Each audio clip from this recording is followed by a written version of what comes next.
अपने अंदर देख जरा,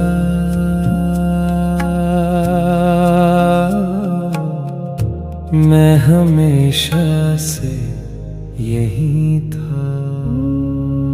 कभी आपने नोटिस किया है कि कभी कभी सब ठीक होता है लेकिन दिल फिर भी ठीक नहीं होता। कोई बड़ी प्रॉब्लम नहीं होती, घर चल रहा होता है, काम हो रहा होता है, लोग बात कर रहे होते हैं, फोन पर मैसेजेस आ रहे होते हैं, जिंदगी बाहर से नॉर्मल लग रही होती है लेकिन अंदर एक दौड़ चल रही होती है। जैसे जहन एक कमरे से दूसरे कमरे में भाग रहा हो, कल का सोच रहा है, पिछली बात याद कर रहा है, अगले हफ्ते का डर बना रहा है, किसी के टोन का मतलब निकल रहा है, किसी के रिप्लाई ना करने पर कहानी बना रहा है, और दिल बस ये पूछ रहा होता है, मुझे सुकून क्यों नहीं मिल रहा। आप अपने आप से कहते हैं रिलैक्स करो, लेकिन दिल रिलैक्स नहीं करता। आप कहते हैं सब ठीक है, लेकिन जिस्म को वो बात सच नहीं लगती। आप कहते हैं बस ओवर थिंकिंग बंद करो, लेकिन जहन और तेज दौड़ने लगता है। आज के एपिसोड के एंड तक हम ये समझने की कोशिश करेंगे कि बेचैन दिल को सुकून क्यों नहीं मिलता। एंजाइटी सिर्फ वीक होना नहीं होती, कभी कभी एंजाइटी अंदर का सिस्टम होता है जो सेफ्टी ढूंढ रहा होता है, और शायद सुकून सोच के जरिए नहीं, खामोशी, सांस और नरमी के जरिए वापस आता है। सलाम, नमस्ते, सत श्री अकाल। मेरा नाम अली है और आप सुन रहे हैं जिंदगी से गुफ्तगू, सुकून, शुक्र और रूह के यूनिवर्सल सबक। सबसे पहले एक बात बहुत जेंटल कहनी जरूरी है। अगर एंजाइटी बहुत इंटेंस हो, अगर panic, sleep problems, health concerns या डेली लाइफ में बहुत डिस्टर्बेंस हो, तो किसी ट्रस्टेड डॉक्टर, थेरेपिस्ट, काउंसलर या मेंटल हेल्थ प्रोफेशनल से बात करना बहुत जरूरी है। ये एपिसोड मेडिकल एडवाइस नहीं है, ये एक स्पिरिचुअल रिफ्लेक्शन है, एक नर्म गुफ्तगू है जहां हम अपने अंदर की बेचैनी को थोड़ा समझने की कोशिश कर रहे हैं। क्योंकि बहुत लोग एंजाइटी का नाम भी नहीं लेते, वो कहते हैं बस टेंशन है, दिमाग बहुत चल रहा है, दिल घबरा रहा है, पता नहीं क्यों अजीब सा फील हो रहा है, कुछ बुरा होने वाला है, शायद कोई वजह नहीं,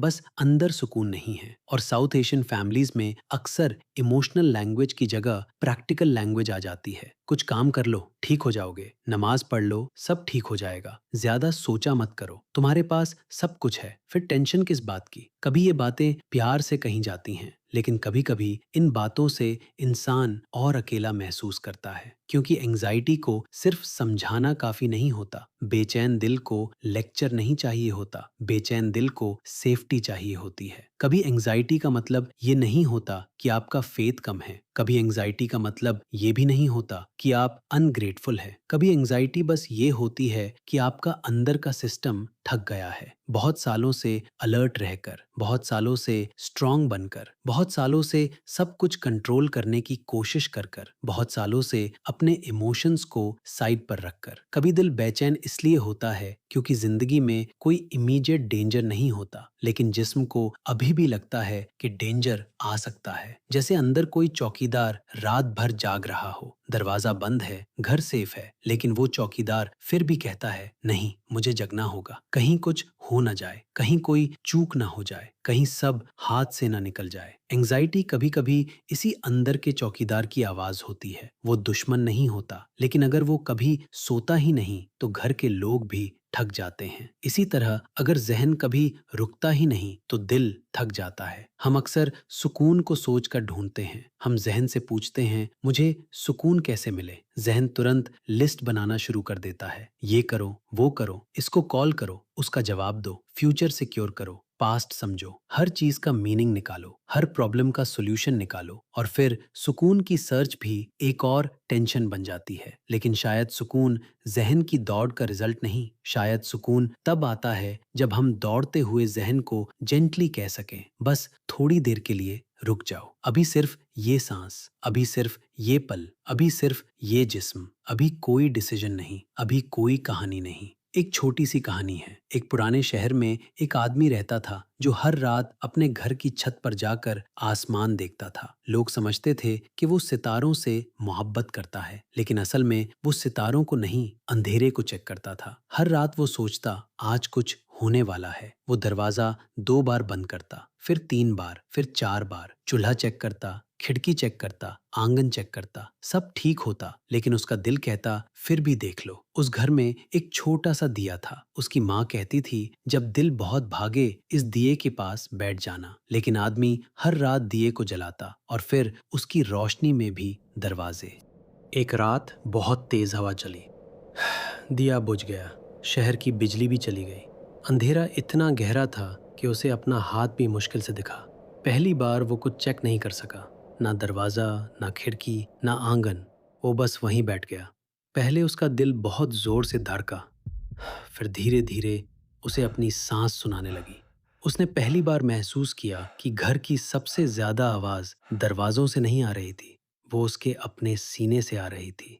सुबह लोगों ने देखा, दरवाज़ा वहीं था, खिड़की वहीं थी, घर वहीं था, लेकिन छत पर एक नया दिया जल रहा था और उसके पास एक छोटी सी पर्ची रखी थी। जिस घर को मैं रात भर बचाता रहा, वो घर तो कभी गिरा ही नहीं, बस मैं खुद अंदर से ठग गया था। कभी कभी हम बाहर के दरवाजे चेक करते रहते हैं, लेकिन असली आवाज़ अंदर से आ रही होती है। हम सिचुएशन को फिक्स करना चाहते हैं, लेकिन कभी कभी सिस्टम को सूद करना होता है। हम फ्यूचर को कंट्रोल करना चाहते हैं, लेकिन कभी कभी जिस्म को प्रेजेंट में वापस लाना होता है। हम हर फीलिंग का रीज़न ढूंढना चाहते हैं, लेकिन कभी कभी फीलिंग को रीज़न नहीं, रहमत चाहिए होती है। आपने नोटिस किया होगा, जब दिल बेचैन होता है तो जहन फ्यूचर में भागता है। व्हाट इफ, अगर ये हो गया तो, अगर वो नहीं हुआ तो, अगर पैसे कम हो गए तो, अगर डॉक्टर की रिपोर्ट खराब निकली तो, अगर बच्चों का फ्यूचर सिक्योर ना हुआ तो, अगर पार्टनर चेंज ना हुआ तो, अगर मैं फेल हो गया तो, अगर लोगों ने जज कर लिया तो। एंजाइटी का फेवरेट लफ्ज होता है अगर, और सुकून का पहला लफ्ज होता है अभी। अभी मैं यहाँ हूँ, अभी मेरी सांस चल रही है, अभी जमीन मेरे पाँव के नीचे है। अभी मुझे पूरी जिंदगी सॉल्व नहीं करनी, अभी मुझे सिर्फ एक पल में वापस आना है। ये कोई मैजिक फॉर्मूला नहीं, ये कोई इंस्टेंट क्योर नहीं, लेकिन ये एक रास्ता है। क्योंकि बेचैनी हमें फ्यूचर के जंगल में ले जाती है, खामोशी हमें वापस इस पल के दरवाजे तक लाती है, और सांस उस दरवाजे की चाबी बन सकती है। लेकिन यहाँ एक नुआंस ज़रूरी है। खामोशी का मतलब फीलिंग्स को दबाना नहीं। खामोशी का मतलब ये नहीं कि आप बस चुप हो जाओ, सब सह लो, किसी से बात ना करो, हेल्प ना लो। वो खामोशी नहीं, वो सप्रेशन है। असली खामोशी अंदर एक जगह बनाती है जहाँ फीलिंग को देखा जा सके, जहाँ आप कह सके हाँ, बेचैनी यहाँ है, घबराहट यहाँ है, डर यहाँ है, लेकिन मैं सिर्फ ये फीलिंग नहीं हूँ, मैं वो भी हूँ जो इस फीलिंग को देख रहा है। ये लाइन बहुत इंपॉर्टेंट है। मैं सिर्फ अपनी एंग्जाइटी नहीं हूँ, मैं वो भी हूँ जो एंग्जाइटी को ऑब्जर्व कर सकता है। जब हम फीलिंग के अंदर डूब जाते हैं तो लगता है फीलिंग ही सच है, लेकिन जब हम उसे ऑब्जर्व करते हैं तो बीच में थोड़ा स्पेस बन जाता है, और वही स्पेस सुकून का पहला दरवाजा है। ये स्पेस ही रूह की जगह है। रूह जल्दी नहीं करती, रूह पैनिक नहीं करती, रूह हर वक्त प्रूफ नहीं मांगती। रूह धीरे से कहती है अभी पूरा रास्ता नहीं देखना, बस अगला कदम, बस अगला सांस, बस इतना पूछना इस वक्त मुझे क्या चाहिए। कभी आंसर होता है पानी, कभी रेस्ट, कभी किसी से बात, कभी डॉक्टर को कॉल, कभी वॉक, कभी दुआ, कभी लिखना, कभी रोना, कभी फोन बंद करना, कभी किसी चीज को एक्सेप्ट करना कि मैं इसे कंट्रोल नहीं कर सकता। एंजाइटी अक्सर कंट्रोल के साथ जुड़ी होती है। हम सोचते हैं अगर मैं इनफ सोच लूं, इनफ प्लान कर लूं, इनफ वरी कर लूं तो फ्यूचर सेफ हो जाएगा। लेकिन वरी फ्यूचर को सेफ नहीं बनाती, वरी सिर्फ प्रेजेंट को हैवी बना देती है। प्लानिंग यूजफुल हो सकती है, एक्शन जरूरी हो सकता है, रिस्पॉन्सिबिलिटी भी जरूरी है, लेकिन वरी और रिस्पॉन्सिबिलिटी एक जैसी चीज नहीं है। रिस्पॉन्सिबिलिटी कहती है जो मेरे बस में है मैं वो करूंगा। वरी कहती है जो मेरे बस में नहीं मैं उसे भी अपने कंधों पर उठाऊंगा। और फिर दिल बेचैन रहता है, क्योंकि दिल को पता होता है कि ये बोझ इंसान के बस का नहीं। इसलिए बेचैन दिल को कभी कभी सल्यूशन नहीं, सरेंडर चाहिए होता है। सरेंडर का मतलब हार नहीं, सरेंडर का मतलब है जो मेरे हाथ में है मैं ईमानदारी से करूंगा, जो मेरे हाथ में नहीं उसे मैं हर रात अपने सीने में पकड़ कर नहीं सुलाऊंगा। आज का प्रैक्टिकल रिफ्लेक्शन सिंपल है, इसे आप किसी भी वक्त कर सकते हैं, स्पेशली जब दिल घबरा रहा हो। इसे मैं कहता हूँ 3 सांस 3 जुमले। पहली सांस लें और अंदर कहना मैं यहाँ हूँ। दूसरी सांस लें और कहना ये सिर्फ एक फीलिंग है। तीसरी सांस लें और कहना, इस पल में मुझे बस अगला कदम लेना है। फिर अपने आप से पूछिए, अभी मेरे बस में क्या है? सिर्फ एक चीज़, मे बी पानी पीना, मे बी मैसेज का जवाब बाद में देना, मे बी किसी को कॉल करना, मे बी लैपटॉप बंद करना, may be doctor appointment book करना, मे बी सिर्फ 10 मिनट चलना, मे बी सिर्फ रोना अलाउ करना। एंग्जाइटी हमें 100 चीज़ें दिखाती हैं, सुकून अक्सर एक ही अगला कदम दिखाता है और कभी-कभी वही काफ़ी होता है। तो जब अगली बार दिल बेचैन हो, अपने आप पर गुस्सा मत हो जाए। ये मत कहिए, मेरे साथ क्या प्रॉब्लम है? नरमी से पूछिए, मेरा सिस्टम किस चीज़ से अनसेफ फील कर रहा है? मेरा जिस्म मुझे क्या बताना चाहता है? मेरा ज़हन किस फ्यूचर में भाग रहा है? और मैं इस पुल में कैसे वापस आ सकता हूँ? बेचैन दिल को सुकून फोर्स से नहीं मिलता, सुकून इनविटेशन से आता है। सांस के इनविटेशन से, खामोशी के इनविटेशन से, नरमी के इनविटेशन से, अवेयरनेस के इनविटेशन से और कभी-कभी किसी ट्रस्टेड इंसान से बात करने के इनविटेशन से। क्योंकि हीलिंग का मतलब सब कुछ अकेले हैंडल करना नहीं, हीलिंग का मतलब है सच को पहचानना और ज़रूरत पर सपोर्ट लेना।